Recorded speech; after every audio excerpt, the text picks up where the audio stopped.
I think we're here. Hello, beautiful friends. Welcome back to my channel. Today we're talking about how to set goals you'll actually reach. If you're new to my channel, my name is Sarah. I'm a certified life and business coach for artists, creatives, and spiritual entrepreneurs. Are we live? I think we're live. It's, I'm trying something new. And this is a little bit of an experiment, but I am live on YouTube through Zoom, which I've never done before, which is why it took me a second to figure this out. I'm also live in two places because I'm also over here on Instagram. So if you're watching on Instagram, hi. And I encourage you to go over to YouTube to watch this live because in a second, I'm going to be screen sharing to do a little demonstration of the technique that I'm going to be sharing with you. And you will only be able to see the screen share if you're watching over on YouTube. All right, so without further ado, let me try to get into this topic, which is how to set goals you'll actually reach. It's a time to talk about this. It's the top of the year, and we are in that time where people are setting New Year's resolutions, setting intentions, making goals for the things that they want to accomplish. And as we've been talking about in my January daily drops on YouTube, only 8% of people achieve their New Year's resolutions. Most people have a pretty high quote unquote failure rate with their goals, which is that after a few weeks, they tend to fall off. And a few weeks is kind of max. Some people don't even make it a week on a new set of goals or habits that they're working toward. And in yesterday's live, I talked a little bit about the different types of goals that people set and why some of those fall off. And so today I'm going to be talking about how you set goals that you're actually going to be able to reach.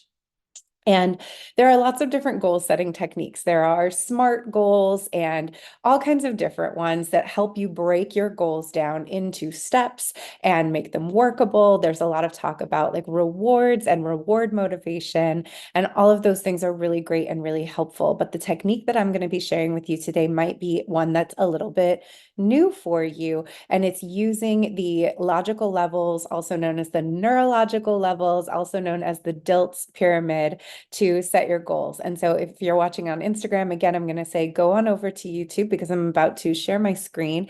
We're going to do a little whiteboard and I'm going to break down this pyramid for you.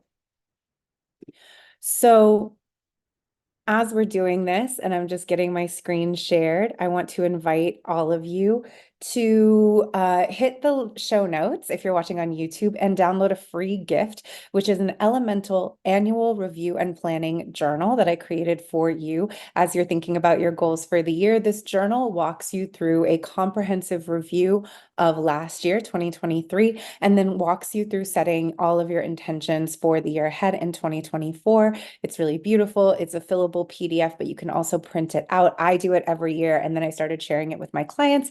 So you can grab that journal for free. Just click the link in the show notes and go ahead and grab it. All right, my whiteboard is up. So now I'm going to do some terrible art for you. I'm not a visual artist, as you will soon see, especially when drawing with a little pen tool, but we're going to make it happen.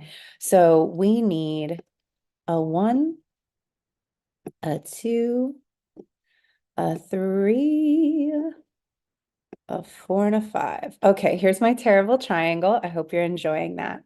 Now, this is our neurological levels pyramid. And I'm going to fill in what goes in these. The top of the pyramid is identity. That is where we store identity. Oh, can I move it? Let's find out. Let me find out. Y'all, you can see I don't really know this tool that well. So next, we're going to go into values and beliefs. Is this draggable? Do we drag? We don't know. Oh, this guy. Here we go. That's how we do that. This goes like this. Boop. This goes like this. Fantastic. And then we're going into capabilities underneath that. So if you're not watching this on YouTube, you're watching on Instagram, if you're drawing a little triangle, and in the top of the triangle goes identity, in the next slot goes values and beliefs, in the next slot goes capabilities. Beneath that, we have behaviors, and beneath that, we have environment. So this is our neurological levels pyramid, and all behavior change fits into this pyramid. And another great way to think about this pyramid is that alongside each of these levels, identity, values, capabilities, behaviors, environment, actually, hold off. I'm not going to say that yet. Let's just talk about this pyramid. So one of the things to know about this pyramid is that each of the levels above affects the levels below it, but not necessarily the other way. The levels at the bottom don't necessarily affect the levels at the top. So things that we change in our behavior don't instantly necessarily affect our identity, but things that we change in identity or in our values and our beliefs tend to affect the next levels underneath. So when we're thinking about setting goals, when we're thinking about behavioral change, habit change, things we want to do, most people focus right here in the table. I don't know if you can see my cursor, but we mostly focus on level 2, which is behaviors. So we're putting most of our focus in the bottom of this pyramid.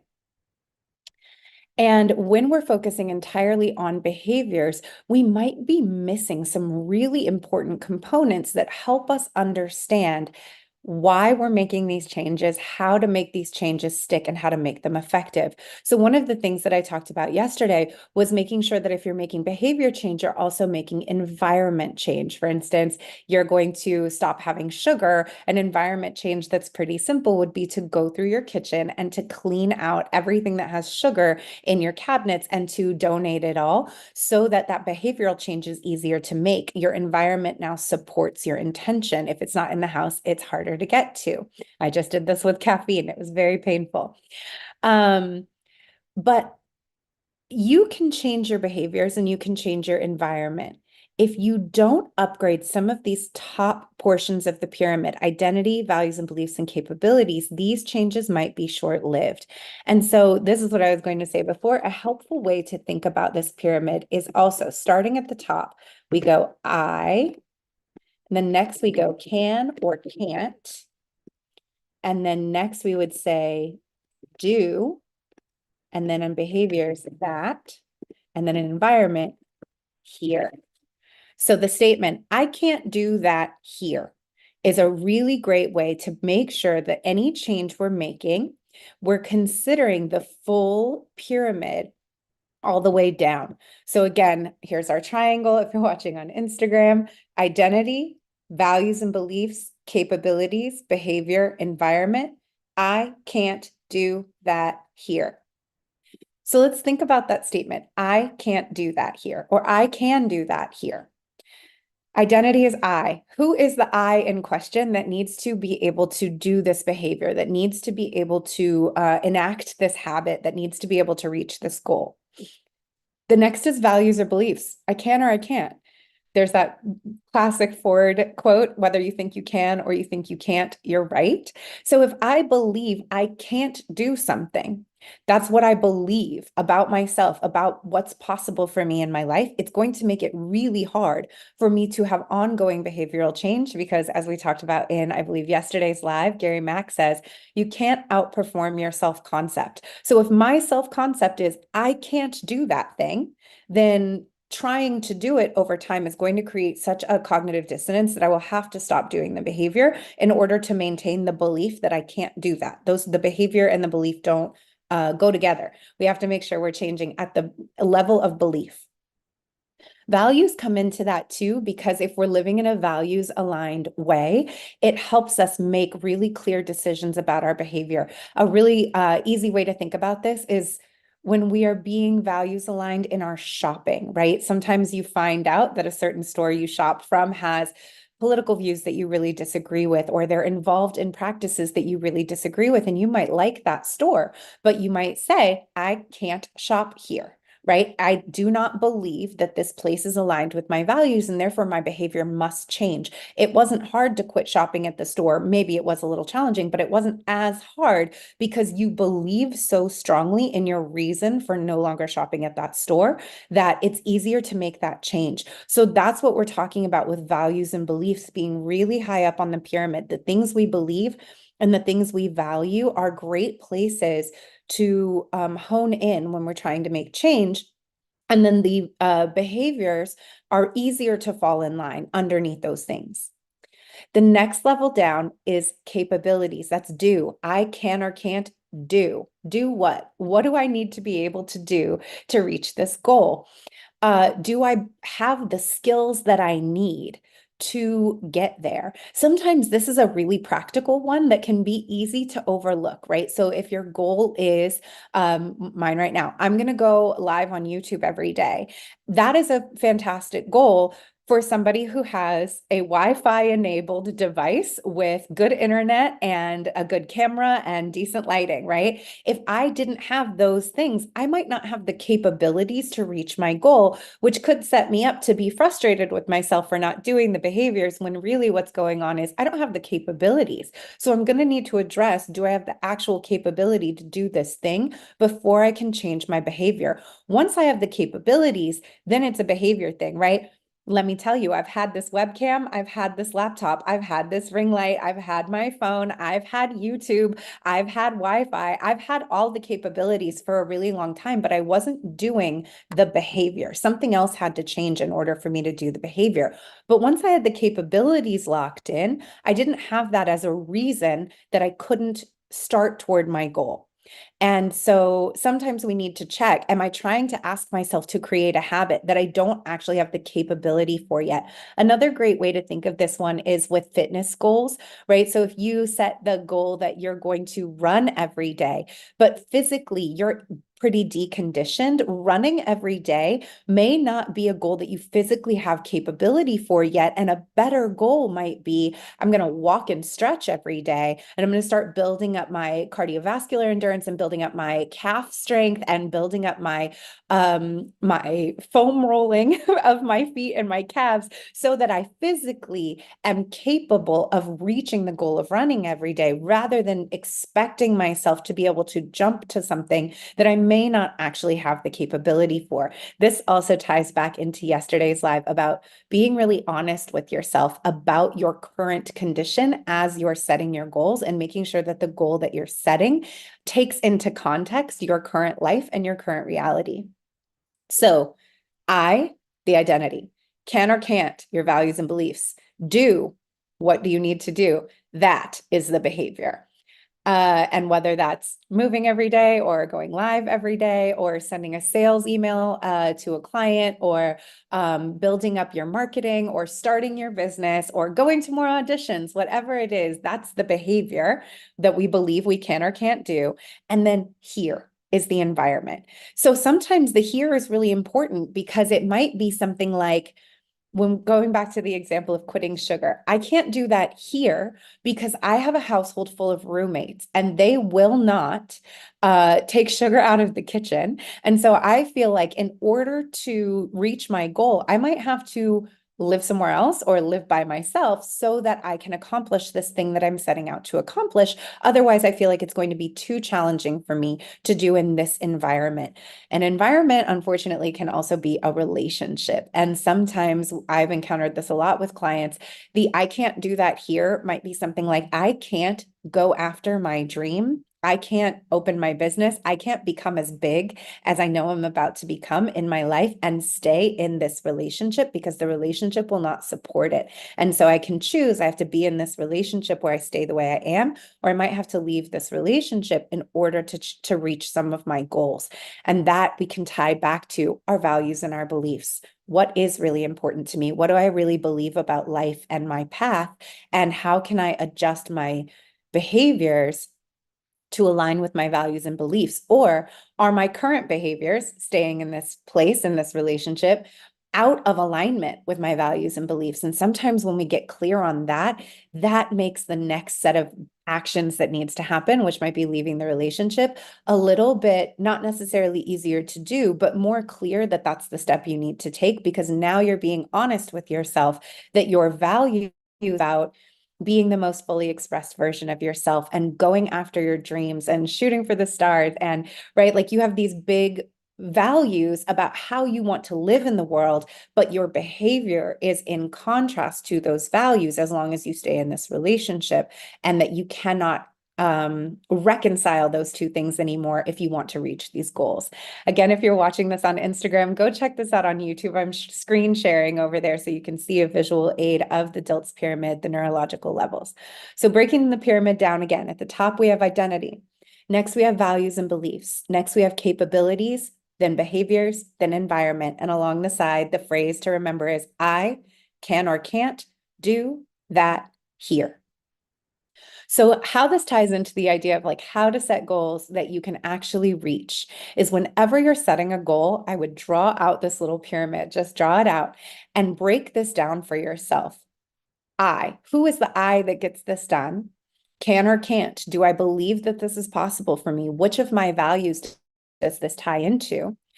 Capabilities. Can I do this? Literally, do it. I may not be able to accomplish this right now. Are there things I need? Are there things I need to have in place? Are there things I need to learn? Do I need support? Do I need community? What do I need in order to make this possible for me? Then the next is the behavior. That's really the baseline part. And again, that's where most people start with habit change, but they're leaving out these top layers. And then at the bottom is where is this taking place? And is my environment supporting the behavior that I'm trying to take? So if I can break all of these things down, then I can start getting really clear about these upper levels of the pyramid. And again, changing at the top level of the pyramid. Every level that gets changed at the top affects the layer below it. Now, I said it doesn't always work the other way. Sometimes I believe it does. I do think that sometimes we can be in a place where our feelings are a little bit out of whack. Maybe our brain chemistry is a little bit out of whack. And in those cases, if we can get ourselves to do behaviors, even if we don't feel like it, we can create state change, right? Because the mind isn't the only thing in control. Our body has multiple mind centers. We have a gut that has things going on. We have a vagus nerve that has things going on. So sometimes, especially if the behaviors are things like going for walks, doing breath work, engaging in physical self-care, feeding ourselves, drinking water, sleeping, we might need to engage in those behaviors before some of the identity shifts can happen. So that's why I said sometimes it does work the other way, not in every instance, but pretty much in every instance, when we change at the top of the pyramid, it affects the levels below it. I'm going to give an example of this. I'm going to give an example from the dance world. For those of you who are new to me, I'm a dancer and a choreographer, and I have been my whole life. So a dance example is I love the look of floor work, doing stuff on the floor.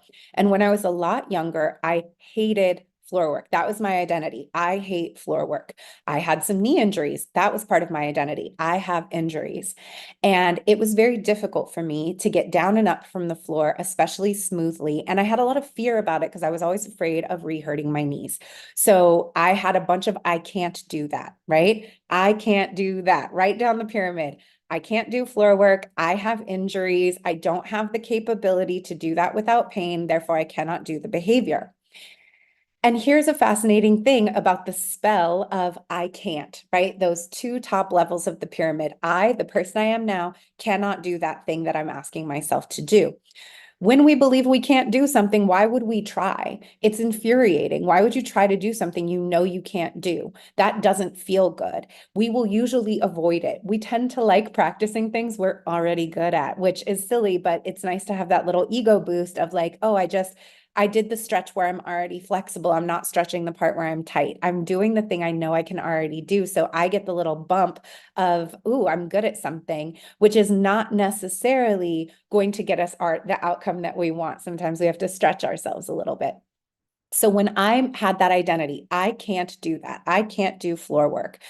I didn't practice it. And anytime it came up in class, my approach was kind of to shut down, to disassociate, and to try to just get through it as quickly as possible with nobody noticing me. I was like, oh, I really don't like this. I can't do this. I'm already bad at this, right? So we see this top of the pyramid stuff. I can't. I'm bad at this. This is something I don't have the capability to do because I am a person with injuries. Therefore, I avoid the behavior, or the behavior is I try to get through it when I have to get through it and not draw attention to myself. That kept me in the position of feeling like I could not do this thing that I actually really enjoy watching. And so what I decided when I decided to change it was that my new mantra was floor work is my favorite. Floor work is my favorite. So who am I? I'm the person for whom floor work is their favorite. What does that mean I believe? Well, I believe that this thing is my favorite. It's not just my favorite to watch, it is becoming my favorite to do. Floor work is my favorite. And so once I believe that floor work is my favorite, I look at my values, and my values say I can do anything I set my mind to with enough repetition. That is a value that I hold. It is something I believe. I don't question that. I really believe that I can do anything that I set my mind to with enough practice and enough repetition. Doesn't mean I'll be great at it right away. Doesn't necessarily mean I'll be great at it at all, but I can do it with enough practice and repetition. So now my identity, floor work is my favorite. That's who I am. And my values and beliefs, I can do anything I set my mind to as long as I have enough repetition. That means I can do it.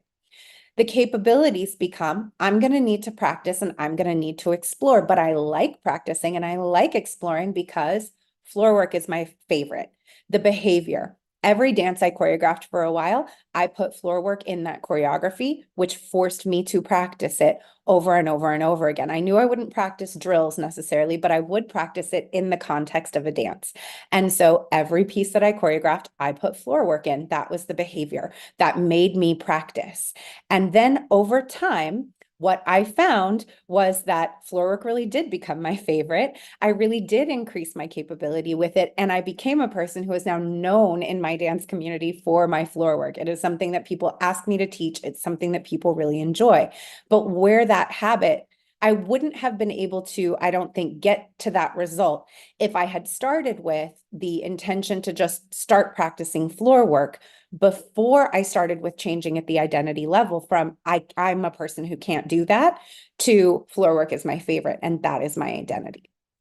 So I hope this helps you kind of conceive of how thinking this way and working through your goal setting this way might give you some ability to reach goals that in the past you have struggled to reach. So once again, as you're setting the goal, whatever that goal is, I'm going to send more marketing emails. I'm going to build a funnel. I'm going to start my business. I'm going to start auditioning for things. I'm going to put myself out there more. I'm going to start dating, whatever the goal is, to draw out this pyramid: identity, values and beliefs, capabilities, behavior, environment.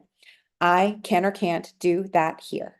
And you're just going to write out what is the identity level shift that has to happen to reach this goal, to be the person who does this thing, who has this thing, who embodies this thing. Values and beliefs. What do I believe about this for myself? And does this reveal to me that I have some beliefs that I may potentially need to shift, change, edit, update, upgrade in order to become that kind of person? What are the capabilities required, and do I currently have them, or do I need to enhance my capability and maybe get myself some help? What then are the behaviors that I will take to support the outcome of this goal? What's going on in my environment? Does my environment support this goal? If you hit all those points and you start addressing those things at all of these levels, it is going to be a lot easier for you to reach the goals you set. I will also say, and I said some of this in the live yesterday, to make sure that these goals aren't so far from where you currently are, that the things that would need to be changed and upgraded overwhelm you. So go watch yesterday's video for some more thoughts on the types of goals you're going to want to set, and then take those goals through this pyramid and see if it gives you some insights and assists you in reaching the outcomes that you have in mind. So that's my live for today. I hope that this was fun and helpful. Thank you for bearing with me if you're on YouTube with my first time streaming from Zoom and screen sharing. If you're watching on Instagram, this is a reminder, my Instagram's going dark in just a few days. I will be primarily marketing on YouTube, sharing things on YouTube, talking on YouTube, teaching on YouTube. So if you like my content, please click the link in my bio and go subscribe to YouTube. If you're watching on YouTube, please click the subscribe button. It really helps me out. Make sure that you download the free journal that is in the show notes. And thank you again for being here. I'm going live every day in January on YouTube to share more thoughts, techniques, and skills around setting and reaching your goals. Okay, love you. Bye.